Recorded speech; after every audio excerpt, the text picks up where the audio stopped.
Welcome back to Iona Business. I'm your host, Dr. Steve Vargo, and today's guest is an optometrist who spent a lot of time studying how different generations of patients think, communicate, and make decisions about their eye care. From boomers to Gen Z, they all walk into the office with different expectations, and if we're not picking up on those differences, then we're probably missing the mark. Welcome, Dr. Joanna Hall.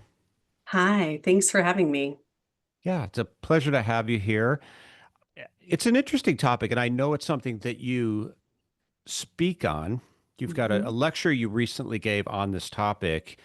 And unless we're dealing with a primarily pediatric specialty or geriatric specialty, I think most ODs see a pretty wide variety of generational differences, of age differences. But I don't know if we always think about how do we converse with them differently? How do we treat them differently? Does our patient care, do our interactions need to be a little bit different? So I'm initially curious, what sparked your interest in this topic as far as exploring how generational differences influence the care that you provide?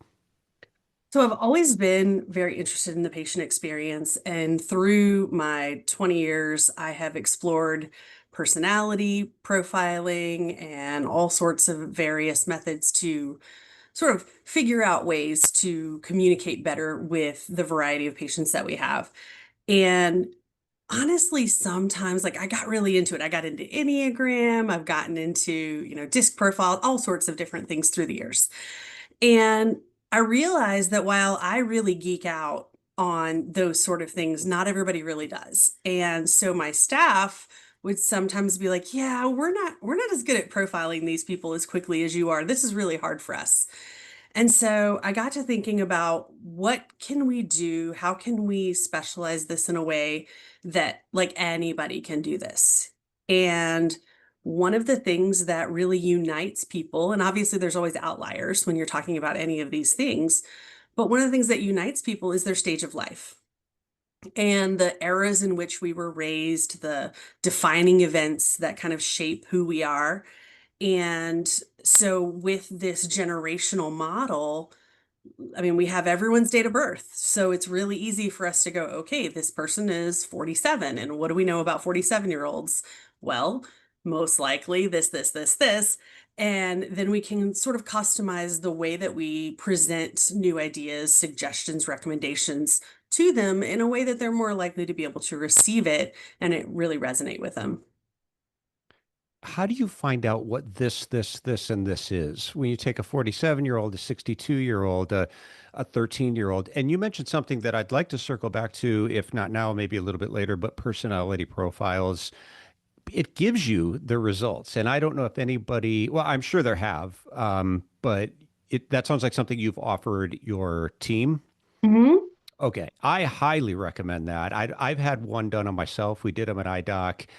And it's pretty impressive, the results that it kicks back. I used to joke that when I got the results back, it looked like my wife and my mom got together and wrote up something about me, the good, the bad, and everything in between.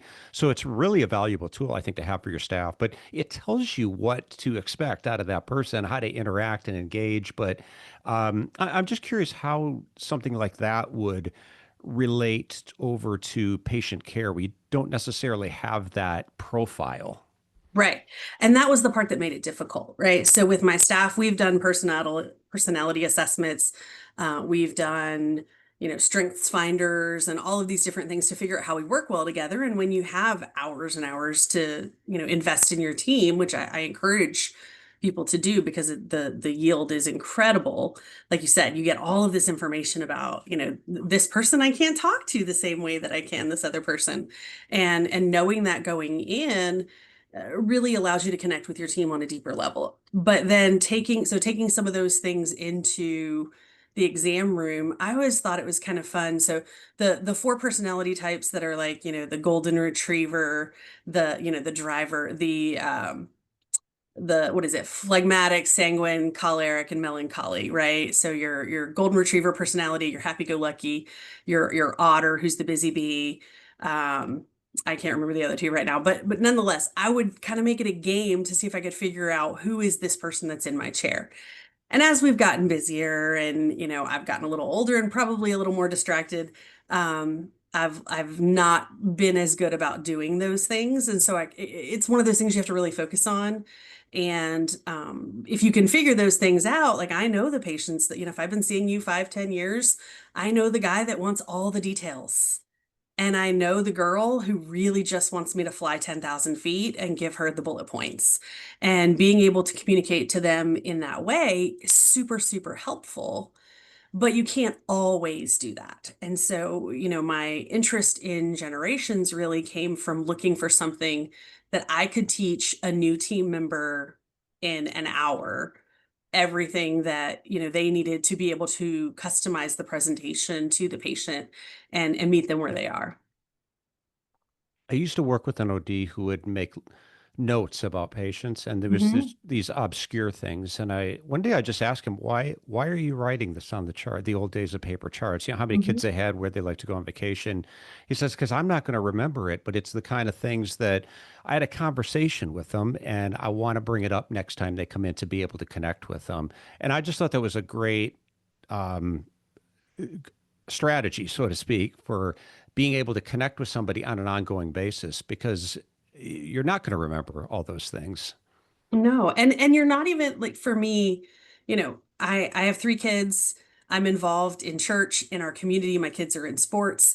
And so when I see a patient, it might be the first time I've ever met them, or I might have met them 3 weeks ago on the soccer field, but I don't remember that. And so when they give me those little nuggets, I do. So we use electronic records, obviously. I do still in the little notes field, I'll put, plays soccer with Landon or, you know, um, daughter semestered in Italy and, loves books, whatever. And, that person comes in next year and I'm like, read any good books lately? What book are you reading? And they appreciate that connection. And I think those little tiny touch points build loyalty. It builds the, hey, she knows me, she remembers me. And spoiler alert to my patients, if any might be listening, I probably don't, but I have really good notes and it's very helpful.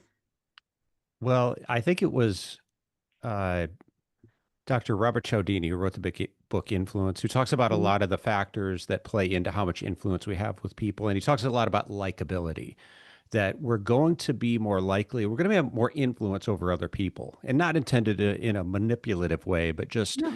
doctors need influence. I mean, influence is just the ability to get somebody else to take a desired action that, hopefully benefits them and maybe benefits you in the process. But he talks a lot about likability, that we're more likely to go along with people's recommendations when we like them, not when we're neutral. I mean, hopefully a lot of doctors aren't being unlikable, because if that's an issue, you got a real problem you got to address there. But I think there's a lot of neutrality that happens in a typical doctor's office where you don't really have a strong feeling one way or the other about your doctor, but genuinely likable. And the thing that he talks about is if you want to establish that likability connection as quickly as possible, find something in common with the other person. So that's exactly what we're talking about. Um, I'm curious, do you find it easier to connect with? I won't ask your age if you don't ask mine. Deal? Deal. Okay. So your own, is it fair to say that we might actually have more in common with people of our own age group? Do you find that you connect easier? Looking back, I think if I'm being really honest, I probably did connect better, have more things in common with people in my own age group. Absolutely. And that's kind of the whole principle behind this concept. If I so we'll go with I'm the mother of 3 children of varying ages and one is getting ready to go off to college and then I have some younger kids as well. And so of course, if I find out that you have kids, if I find out that you got a kid in college or you have advice for me about, my freshman going off to college, we've created a connection there.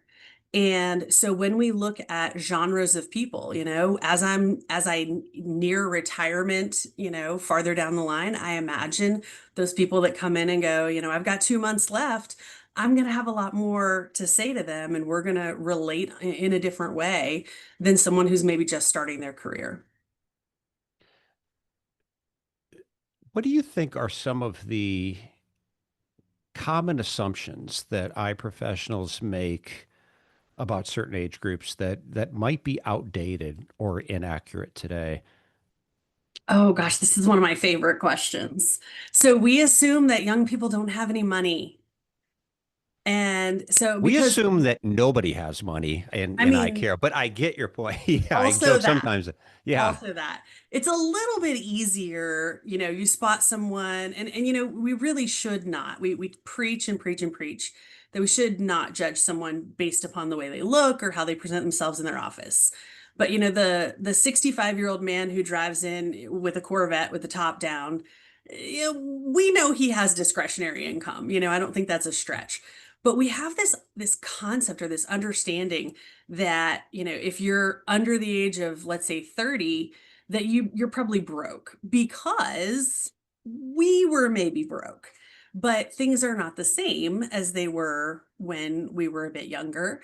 And so now the biggest spenders we know are still the boomers. And so those people that have worked hard and saved their money and now they're enjoying it.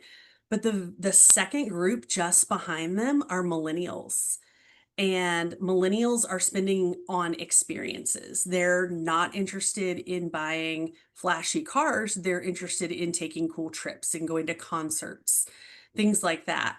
And so I think the challenge for us is, obviously we would like for them to spend some of their discretionary money in our office, but they're not as interested in the brand name as they are the story behind what's there. They're not brand loyal at all. And they want something innovative, they want something new, and they're willing to spend money for it. And a lot of those kids, so I call them kids, they're not kids. Millennials are now 30 to 45 years old. And so the people we think of kids, under 30 are Gen Z. And a lot of those people have mom and dad's money, the Gen Xers money that is, they're handing them their credit cards right and left. And so they have money to spend on things that they find value in. I think the trick is to show them in a way that they understand what's our value proposition.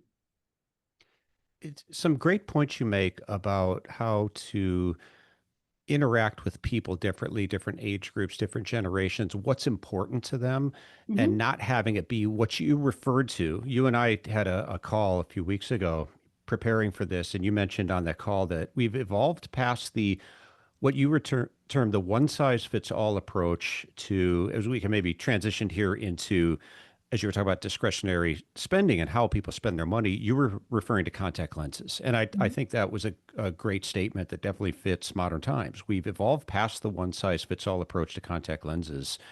Can you expand on that and maybe go into some detail about some mistakes that practices are making in this area? Yeah.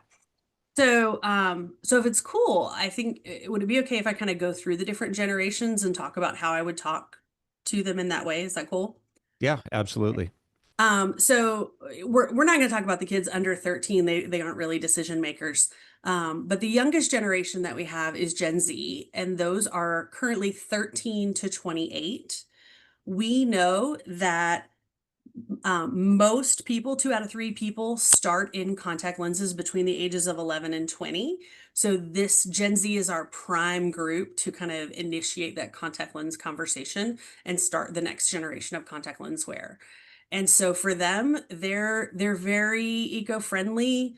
They're very involved in their screens 24 hours a day. Asking them how much screen time they have is kind of a stupid question because they'll respond like all the hours.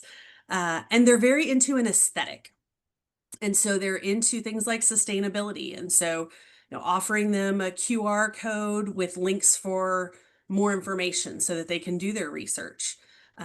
Offering them a contact lens that's going to be, low maintenance for them. So, like a phrase I might use is something like, oh, these daily lenses are super clean and they're low maintenance. They're great for school and work and content creation. And so I've connected it now to their TikTok where they're influencing all their friends, and if there is something that's trending, that's something they're going to jump on and buy in a hurry. For that generation, you want to make sure that you don't assume that they're going to reorder their contacts on their own, and so you want to automate it for them. So any process where so like in our office, we obviously we assume the annual supply sale, that's easiest. But if they don't purchase the annual supply, we're going to send them a text message about the time that they're due for a refill and say, hey, you want a refill? Click here. We use Marlowe for that system. I know there's some other systems available, but that one really works quite nicely. The patients can click the link, reorder their lenses, and continue on about their day. And they're really about that level of ease and automation because they're digital natives. They've grown up. The iPhone came out in 2007, so those kids, they don't know a world in which digital devices don't exist. The next group up would be millennials, which, like I said, they're about 30 to 44, 45 is the millennial age group. So this is, families. They're very busy and they're raising their kids and they're building their careers and they're very into convenience. They like subscriptions and they're very into self-care. So those are kind of the buzzwords that go along with the millennial generation. And so for them, these are super comfortable and easy to manage with your schedule. It's a very easy way to talk about it. We bundle discounts for that group. We're going to talk about annual supply deals because they are okay with spending their money, but you have to show them the value. Don't waste your time upselling them unless you're going to show them the actual value in what they're getting. Super important. Gen Xers is the next group, and so that's our 45 to 60-year-olds. I won't share my age, but I am in this group. So they're very value conscious. They're into reliability and performance and family. And so, you want to give them comparisons, maybe monthly versus daily, talk about warranties, talk about support. They are actually interested in the technical details, so you don't want to skip over that for them. And so a phrase that I might use there is, these lenses hold up really well for all day wear, and they're a solid investment in your long-term eye health. And so just quick and easy things that we can say that will kind of drive home something that will resonate with them, I think is super important. And then the next group is boomers. So that's 61 to 79. And for them, they have a lot of dry eye. So we want to be aware of lenses that are going to be really meeting that demand.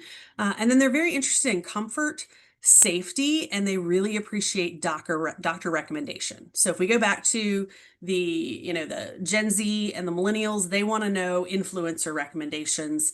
Gen Xers are kind of, they're in the middle. They're sort of the redheaded stepchild generation right now. And so they do a little of both, but they are leaning more towards that professional recommendation. The boomers are solidly in doctor recommended. And so you want to talk about things like safety and UV protection for them. So a phrase I might use is, these are great for dryness and ease of use, especially if you want something no fuss for daily wear. And we don't go super high tech with them, although there are plenty of boomers that are very high tech. That's not a group that I really want to push into some of the technical things. And then our last generation is the silent generation. Those are our 80 plus, things that are simple and helpful. And so I really don't push, particularly contact lenses we're talking about in this conversation. I don't push those unless it's clearly beneficial for the patient, but we're going to use more hands-on explanations for them. And we'll say, if you ever want to go glasses free for a special event, we have, a soft contact lens option that you can try. And so those are really easy ways to focus on the things that they're interested in. And that can be implemented by literally anybody in your office.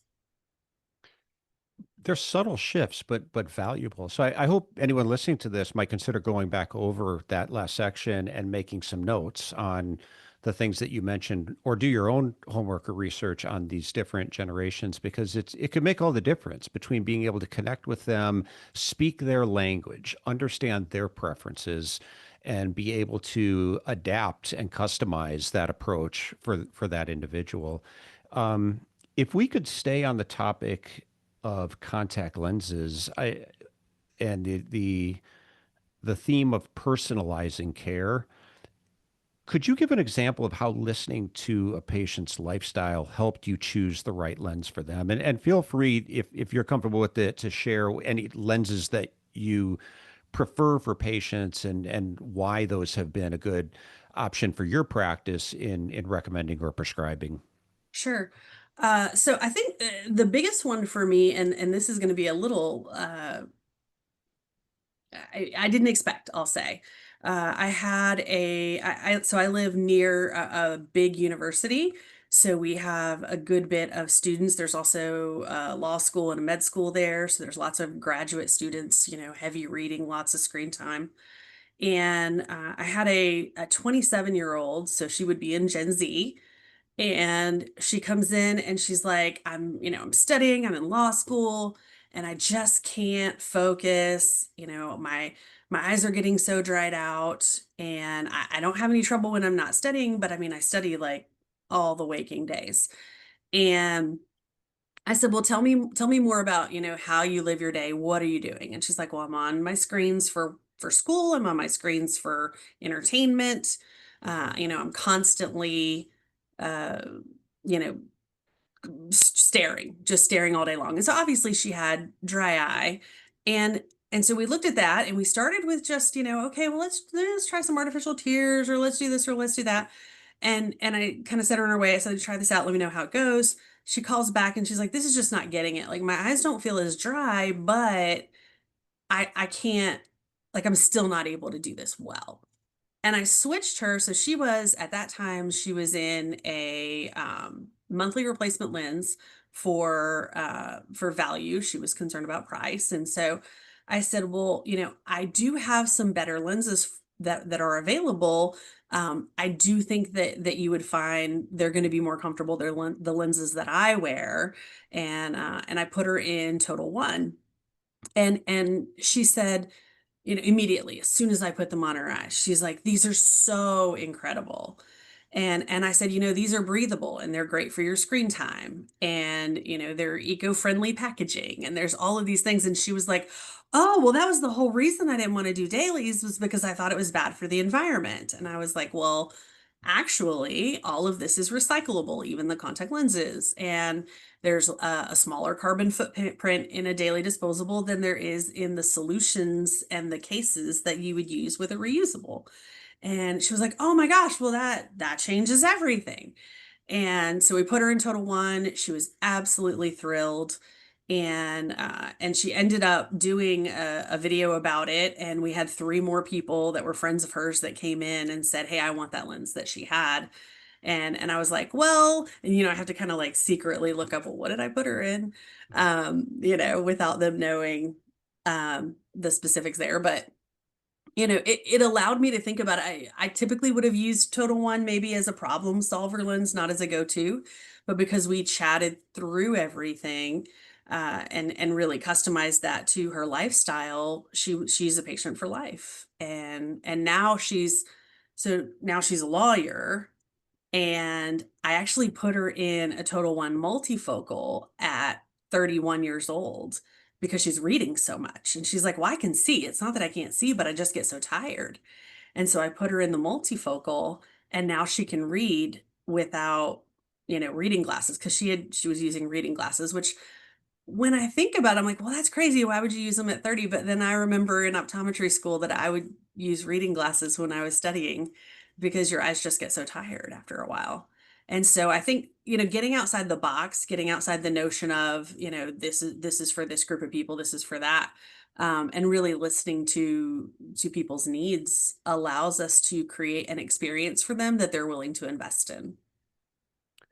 And listening to that feedback, I think it's important to not miss that, because that eco-friendly concern that she has, when you hear that, if you hear it once, maybe it's just one patient, but I think it's really important to have those conversations with people and pay close attention to the things that are important to them so you can build that into your pitch. And again, it's where we kind of bring it back to the generational differences, is understanding, oh, this generation, maybe it's not important to everybody, but Right. hey, if I hear this from three, four people, I might just start to kind of work this into subtly drop it into the conversation. And this is really what we're talking about, is sometimes just simple shifts in the verbiage can make all the difference between that and a sale.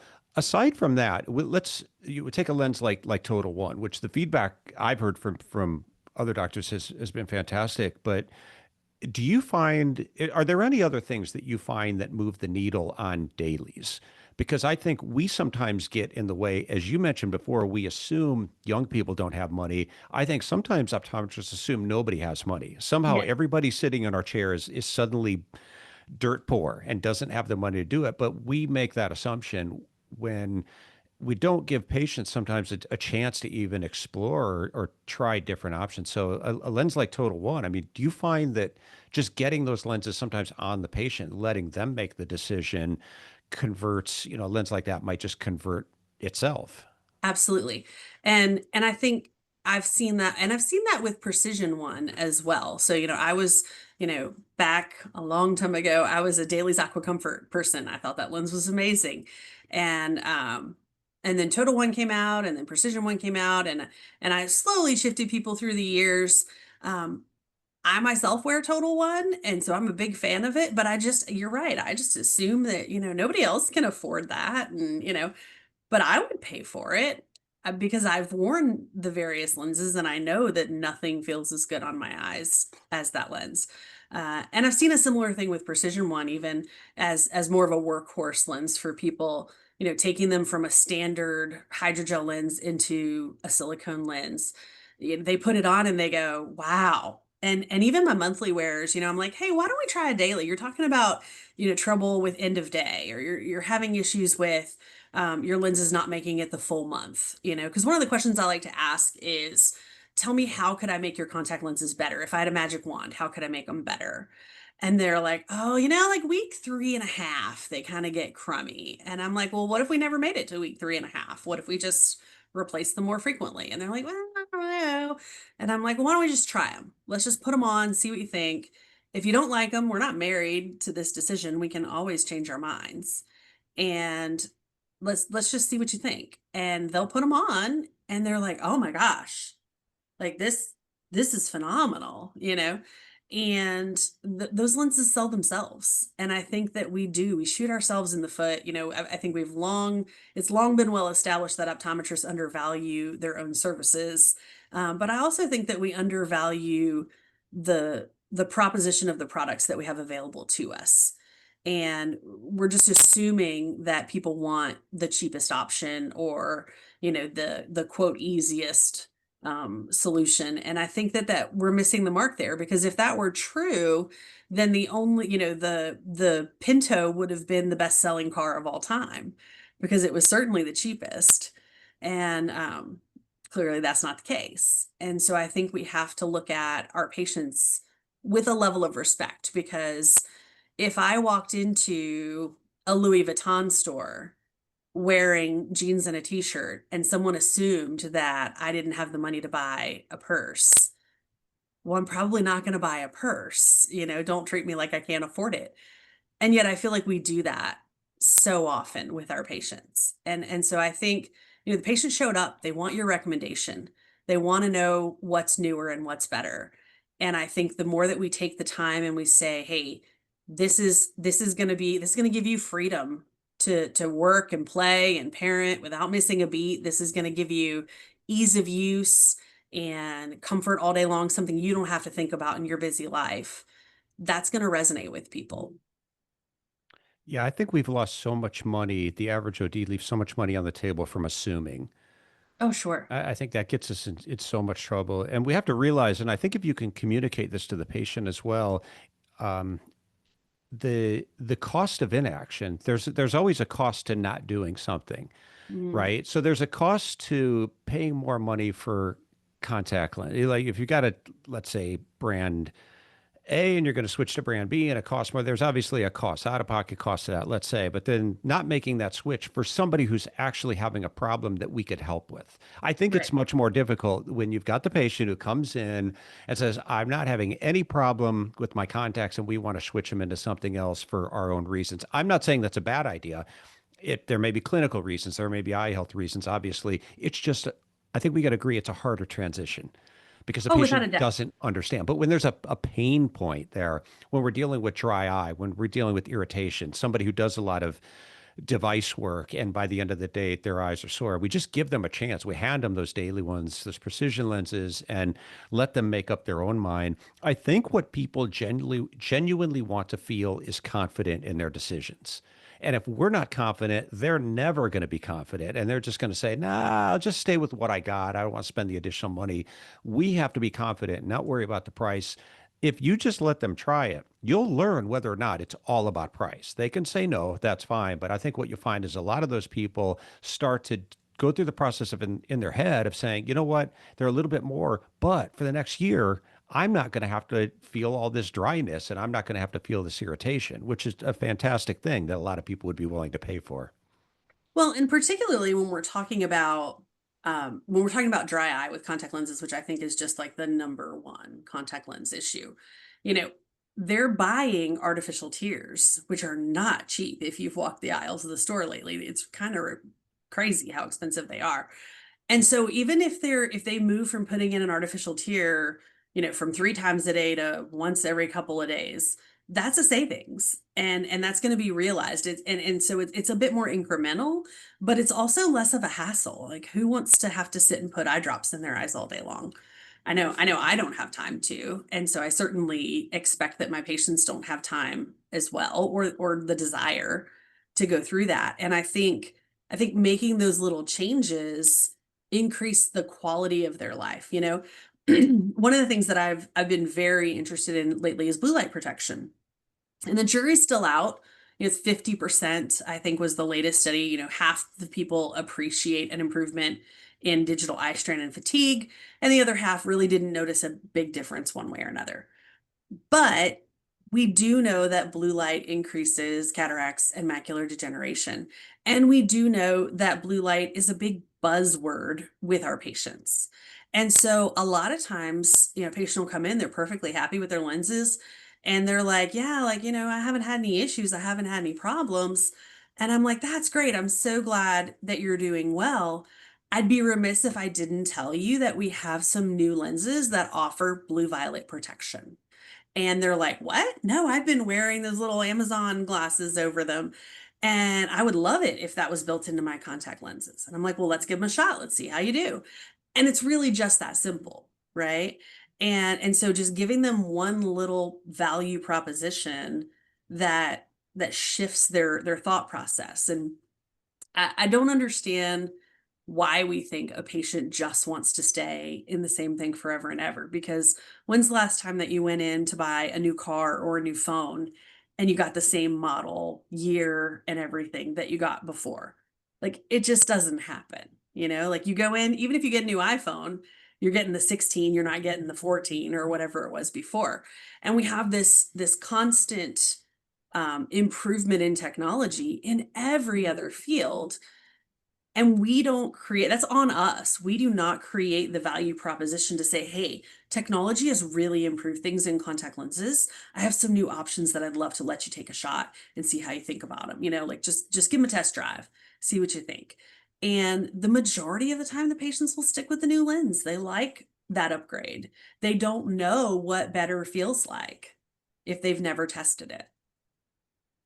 And it all comes full circle to finding out what's important to that individual. I think Mhm. that's where we started this because I'm a huge advocate for spending more time asking questions and learning about the patient and being curious because they'll share if you give them long enough, they'll share what's important to them. And if you can find that out, then you can customize your presentation. And I think it's important to do that. It's important to understand the generational differences because even like blue light technology might be off the radar for one person and really important to another. So just taking the time to have those conversations, starting to recognize the generational differences, learning what's important to people, and then you start to speak their language. You start to connect with what's important to them. Absolutely. And I think that it's about anticipating needs. For me, they may not have brought up blue light, but they mentioned that they're on a computer, or in my kids, like I said earlier, that, 11 to 20-year-old range where they may or may not come in asking about contact lenses, but I'll go, hey, have you ever thought about trying contacts? They don't know about myopia management options. And so if I don't educate them that, hey, this is a choice that you have now, they can't walk down that path. And I don't feel like I'm doing my job if I don't at least let them know what's available. Not, and obviously within reason, what's available that's going to meet their needs, right?